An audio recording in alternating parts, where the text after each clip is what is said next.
Good morning and welcome to Daily Scriptures. We're going to be in Judges 7:1 through 8:35.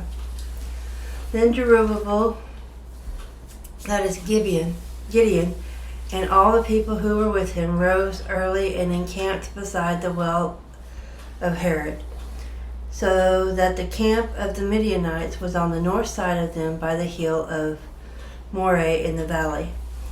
And the Lord said to Gideon, "The people who are with you are too many for me to give the Midianites into their hands, lest Israel claim glory for itself against me, saying, 'My own hand has saved me.'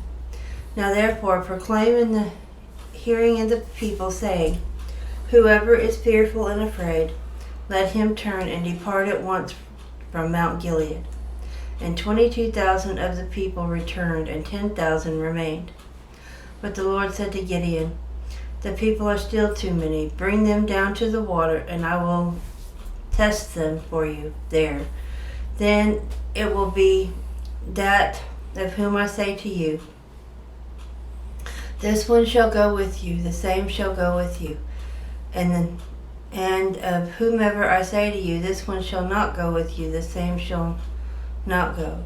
So he brought the people down to the water, and the Lord said to Gideon, 'Everyone who laps from the water with their tongue as a dog laps, you shall set apart by yourself.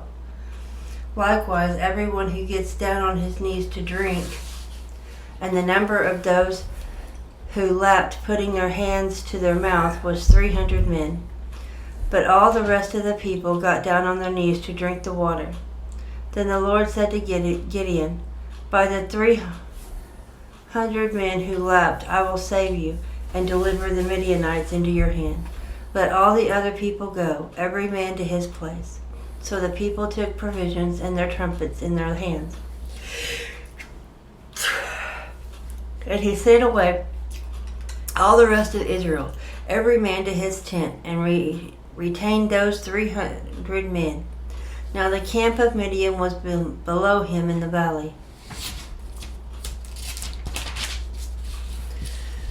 It happened on the same night that the Lord said to him, 'Arise, go down against the camp, and for I have delivered it into your hand.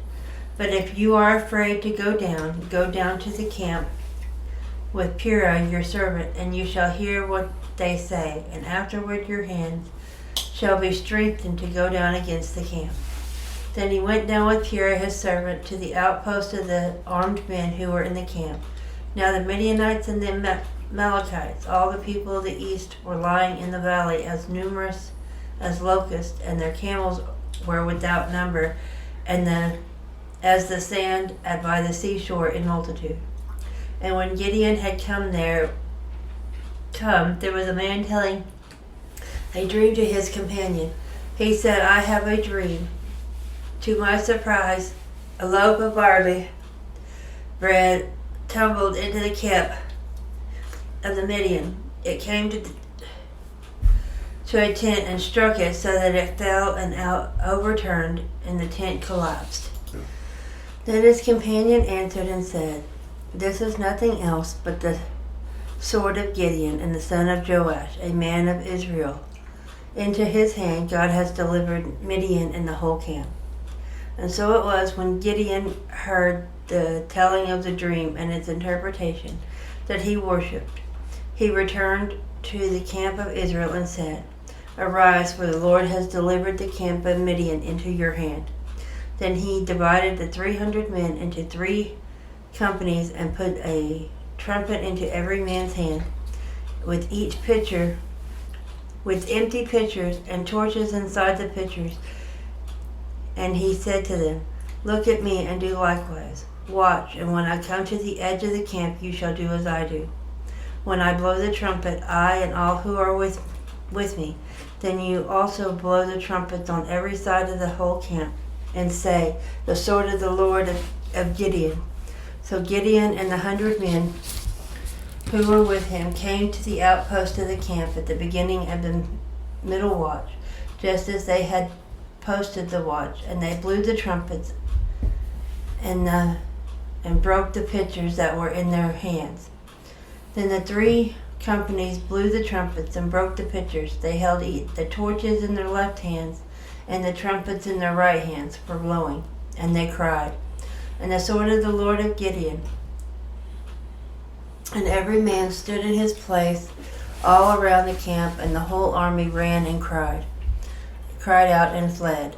When the 300 men blew the trumpets, the Lord set every man's sword against his companion throughout the whole camp.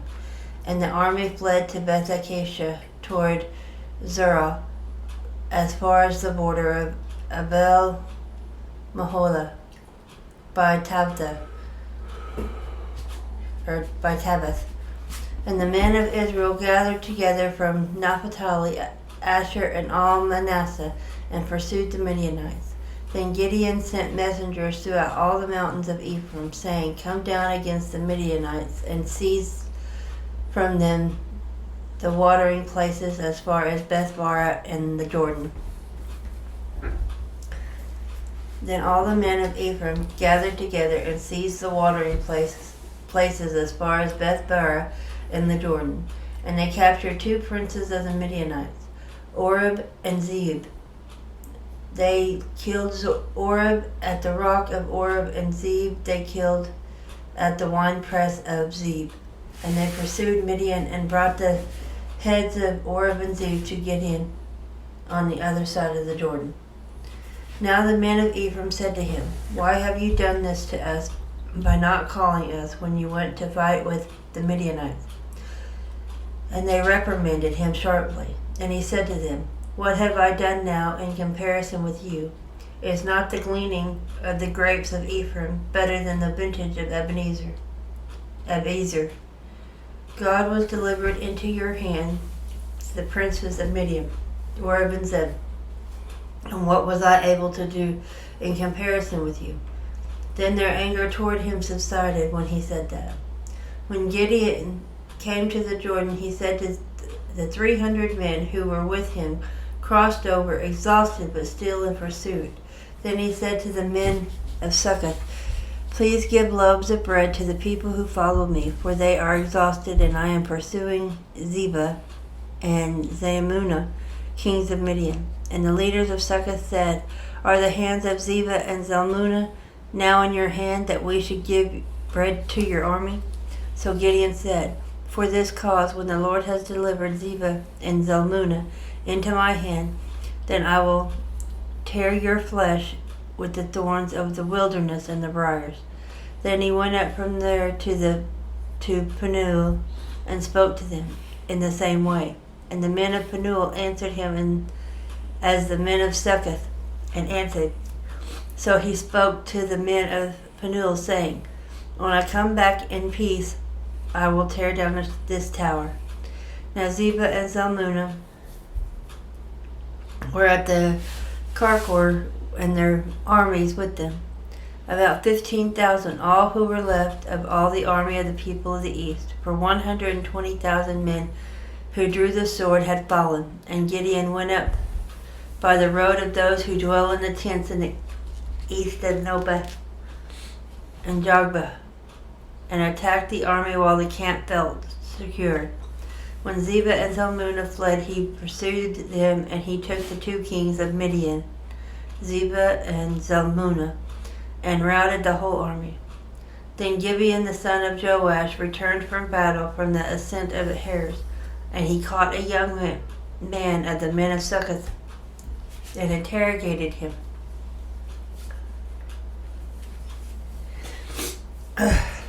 And he wrote down for him the leaders of Succoth and its elders, 77 men.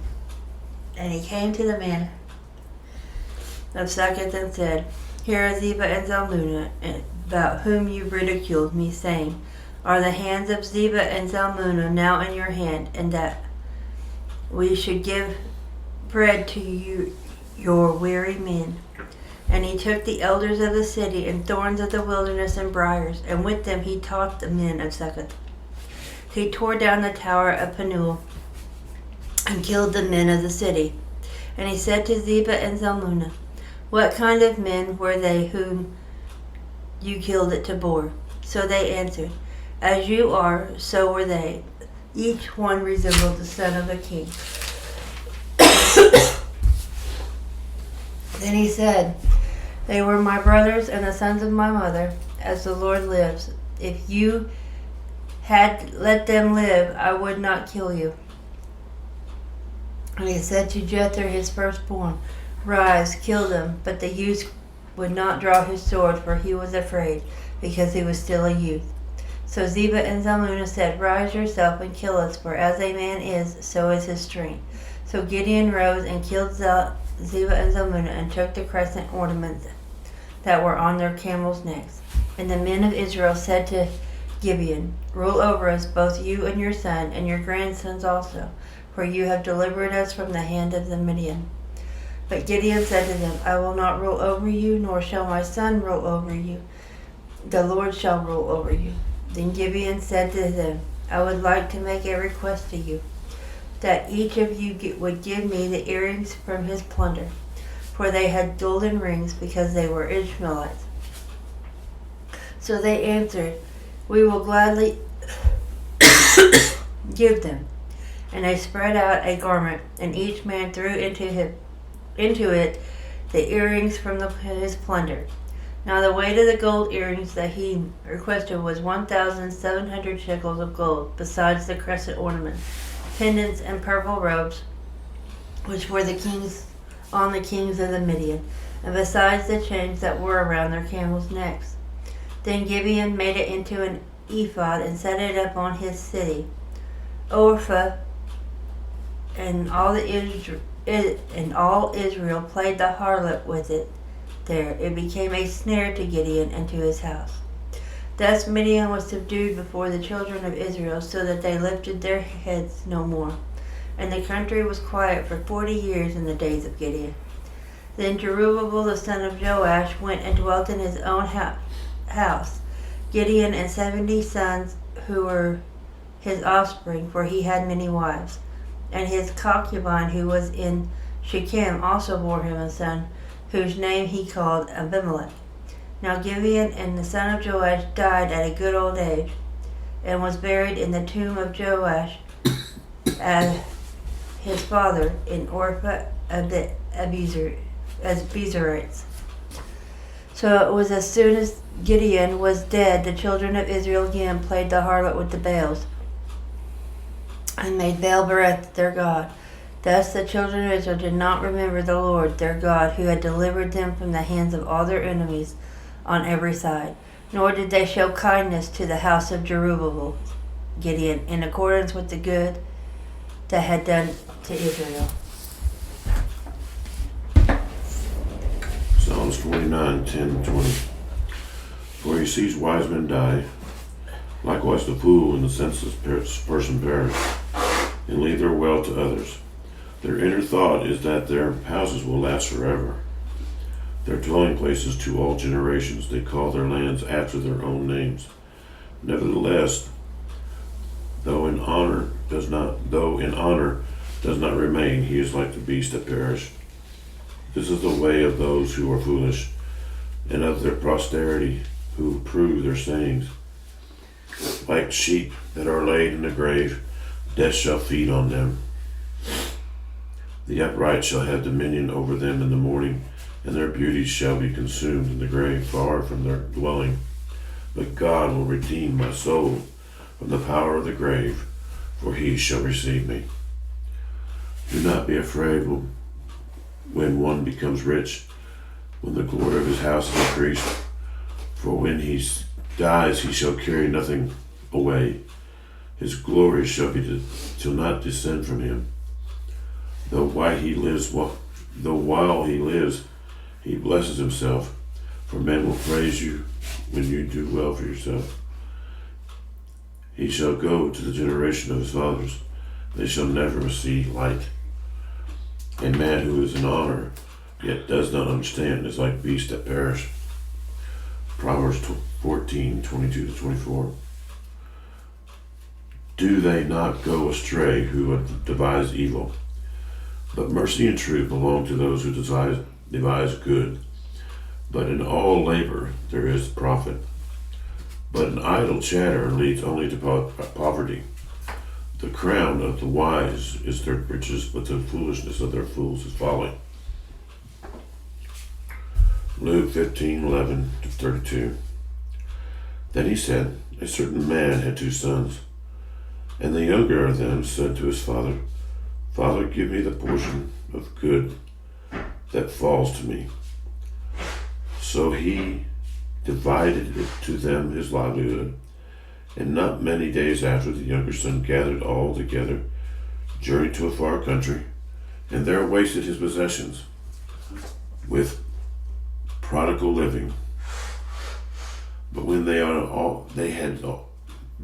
he had spent all, there arose a severe famine in that land, and he began to be in want. Then he went and joined himself to a citizen of that country, and he sent him into a field to feed swine. And he would gladly have filled his stomach with the pods that the swine ate, and no one gave him anything. But when he had came to himself, he said, how many of my father's hired servants have bread enough to spare, and I perish with hunger? I will arise and go to my father, and will say to him, Father, I have sinned against heaven and before you, and I am no longer worthy to be called your son. Make me one of your hired servants. And he arose and came to his father. And when he was still a great way off, his father saw him and had compassion, and ran and fell on his neck and kissed him. And the son said to him, Father, I have sinned against heaven and in your sight. I am no longer worthy to be called your son. But the father said to his servants, bring out the best robe and put it on him, and put a ring on his hand and sandals on his feet, and bring the fatted calf here and kill it. And let us eat and be merry.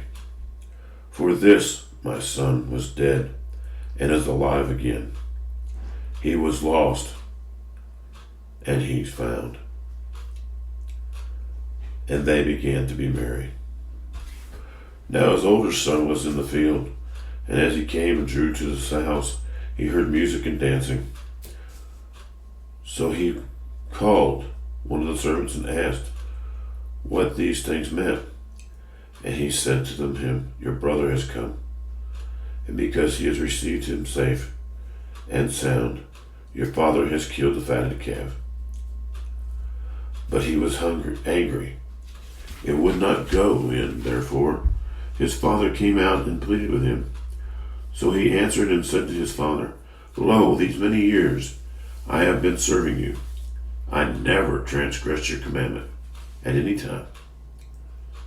And yet you never gave me a young goat that I might make merry with my friends. But as soon as this son of yours comes home, who has devoured your livelihood with harlots, you killed the fatted calf for him. And he said to him, Son, you are always with me, and all that I have is yours. It was right that we should make merry and be glad, for your brother was dead and is alive again, and was lost and is found. Thank you for being with us, folks, and we'll see you next time.